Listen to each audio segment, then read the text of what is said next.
We're going to continue with the Murders at the Rue Morgue by Edgar Allan Poe. This is a companion piece to Multiverse of Geekdom's Sherlock Holmes videos. These are the stories of the detective C. Augustin Dupin, a French detective in the 1840s. It was very similar to Sherlock Holmes. So far at the beginning of the story, it's old, so it's wordy. We had a description of how the more observant player is going to win games, and then we are introduced to the narrator, not by name, but he is living with C. Augustin Dupin, who likes to go out at night, and that's pretty much where we left off, so let us pick up there. At such times I could not help remarking and admiring, although from his rich ideality I had been prepared to expect it, a peculiar analytic ability in Dupin. He seemed, too, to take an eager delight in its exercise, if not exactly in its display, and did not hesitate to confess the pleasure this derived. He boasted to me with a low chuckling laugh that most men, in respect to himself, wore windows in their bosoms, and was wont to follow up such assertions by direct and very startling proofs of his intimate knowledge of my own. His manner, at these moments, was frigid and abstract. His eyes were vacant in expression, while his voice, usually a rich tenor, rose into a treble which would have sounded petulantly but for the deliberateness and entire distinctness of the enunciation. Observing him in these moods, I often dwelt meditatively upon the old philosophy of the bipart soul, and amused myself with the fancy of a double Dupin, the creative and the resolvent. Let it not be supposed, from what I have just said, that I am detailing any mystery or penning any romance. What I have described in the Frenchman was merely the result of an excited, or perhaps of a diseased intelligence, but of the character of his remarks at the periods in question. An example will best convey the idea. We were strolling one night down a long, dirty street in the vicinity of the Palace Royal. Being both apparently occupied with thought, neither of us had spoken a syllable for 15 minutes at least. All at once, Dupin broke forth with these words: "He is a very little fellow, that's true, and would do better for the Théâtre des Variétés." "There can be no doubt of that," I replied, unwittingly, and not at first observing, so much had I been absorbed in reflection, the extraordinary manner in which the speaker had chimed in with my meditations. In an instant afterward, I recollected myself, and my astonishment was profound. "Dupin!" I said gravely, "this is beyond my comprehension. I do not hesitate to say that I am amazed, and can scarcely credit my senses. How was it possible that you should know I was thinking of—" Here I paused to ascertain, beyond a doubt, whether he really knew of whom I thought. "Blank of Chantilly," said he. "Why do you pause? You were remarking to yourself that his diminutive figure unfitted him for tragedy." This was precisely what had formed the subject of my reflections.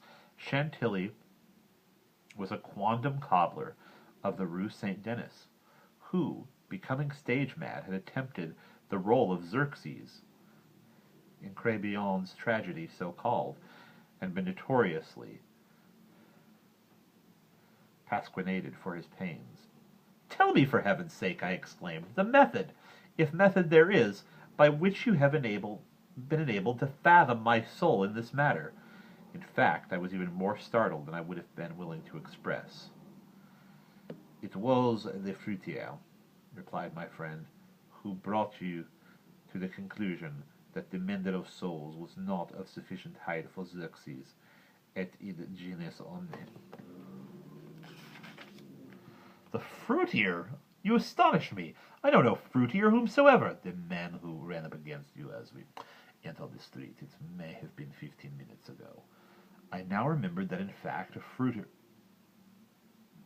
fruiterer, carrying upon his head a large basket of apples, had nearly thrown me down by accident as we passed from the Rue C into the thoroughfare where we stood. But what had this to do with Chantilly? I could not possibly understand. There was not a particle of charlatanerie about Dupin. I will explain, he said, and that you may comprehend all clearly. We will first retrace the course of meditations, from the moment in which I spoke to you until that of the rencontre with the fruiterer in question. The larger links of the chain run thus: Chantilly, Orion, Dr. Nicholas, Epicurus, Steretomy, the street stones, the fruiterer. There are few persons who have not, at some period in their lives, amused themselves in retracing the steps by which particular conclusions of their own minds have been attained. The occupation is often full of interest, and he who attempts it for the first time is astonished by the apparently illimitable distance and incoherence between the starting point and the goal.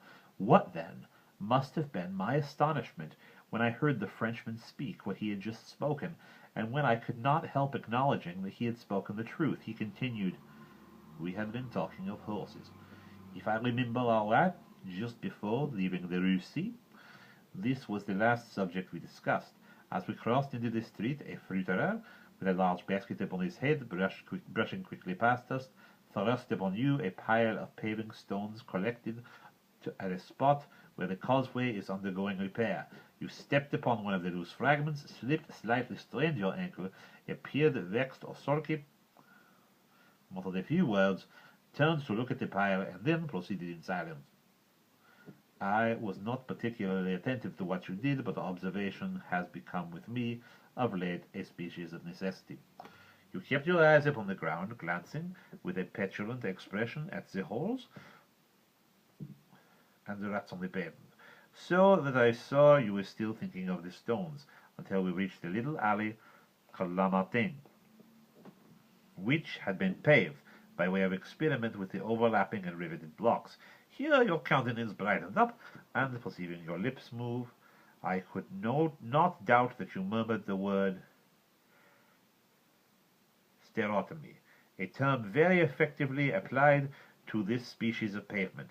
I knew that you could not say to yourself stereotomy without being brought to think of atomies, and thus of the theories of Epicurus, and since, as we discussed, this subject is not very long ago, I mentioned to you how singularly, yet with how little notice, the vague guesses of that noble Greek had met with confirmation in the late nebular cosmology. I felt that you could not avoid casting your eyes upward to the great nebula in Orion, and I certainly expected that you would do so. You did look up, and I was now assured that I had correctly followed your steps. But in that bitter tirade upon Chantilly, which appeared in yesterday's Musée, the satirist, making some disgraceful allusions to the cobbler's change of name upon assuming the buckskin, quoted a Latin line about which we have often conversed. I mean the line, Perdidet antiquum litera prima sonum. I had told you this was a reference to Orion, formerly written Urion, and from certain pungencies connected with this explanation.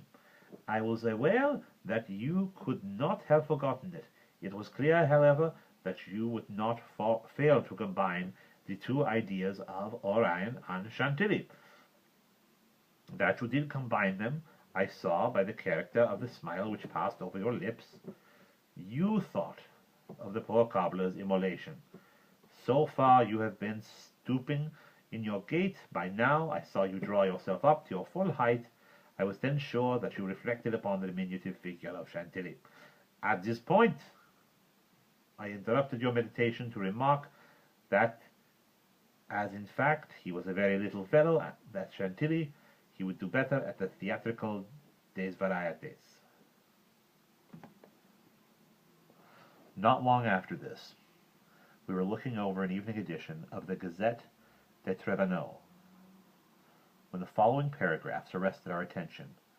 Extraordinary murders. This morning, about 3 o'clock, the inhabitants of Poitiers-Saint-Roch were aroused from sleep by a succession of terrible shrieks issuing apparently from the fourth story of a house in the Rue Morgue, known to be the sole occupancy of one Madame l'Espanaye and her daughter Mademoiselle Camilla l'Espanaye.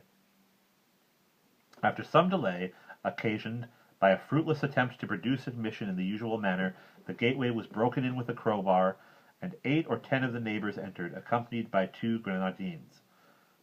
By this time the cries had ceased, but, as the party rushed up the first flight of stairs, 2 or more rough voices, in angry connection, were distinguished, and seemed to proceed from the upper part of the house.